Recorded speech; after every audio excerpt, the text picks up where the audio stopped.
like to start by congratulating the other finalists in this celebration, and particularly the Community Champion category. I'd also like to thank the YWCA for choosing to support and honor women at this first-class event, and thanks to the sponsors for their contributions.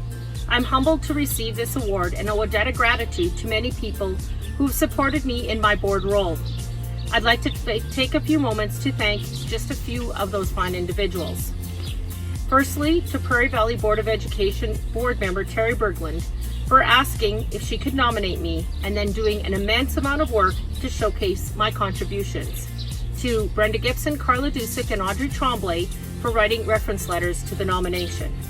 Terry also had some help from my daughter Marley, who contributed information on the personal level and with whom I now proudly share the stage with, as she received the Young Woman of Promise Award in 2011.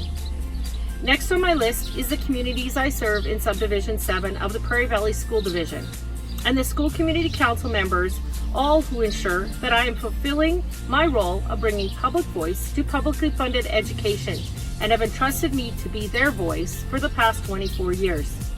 To the Prairie Valley Board of Education, past and present, for their vote of confidence to allow me to represent the division as the board chairperson. And finally, to the 6 boards in the southern part of the province who have continued to elect me to serve them on the Saskatchewan School Boards Association. Last but not least, my family. My husband Peter, who I'm fortunate to be able to work side by side with in our farming operation, and my 3 young adult children, Marley, Riley, and Alana, who grew up as kids of an elected school board trustee and gave up a lot of their mom so I could serve the students in Prairie Valley and the province. Without the unwavering support of my family, I could not have done this work. Thank yous complete, I'd like to share a little bit of myself with you. During the pandemic, school board members were tasked with decisions that involved keeping students and staff safe while continuing to operate in facilities where social distancing wasn't always possible. We needed to provide an essential service so students could continue to learn and keep mentally healthy, and so parents could continue to work. There was a lot of tough decisions and many sleepless nights. Many thanks go out to everyone in education, from the boardroom to the classroom to the bus, for working with those decisions at the school level. Throughout the pandemic, I was fortunate to have had the opportunity to also lend public voice to the provincial education decisions. Beyond the pandemic, I've had many incredible opportunities serving all boards of education. One that comes to mind was chairing a group of leaders tasked with defining equity in education. And I'm proud to say that in this province, we commit to providing equal access to opportunities to learn for students, no matter their personal circumstances or their geographic location. I try to fulfill that commitment in all that I do.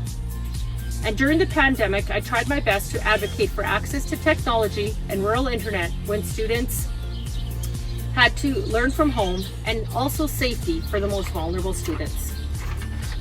Finally, I want to take a moment to talk about service, and in particularly elected service relating to women. There is a stat that says women need to be asked a minimum of 4 times to run for an elected leadership position.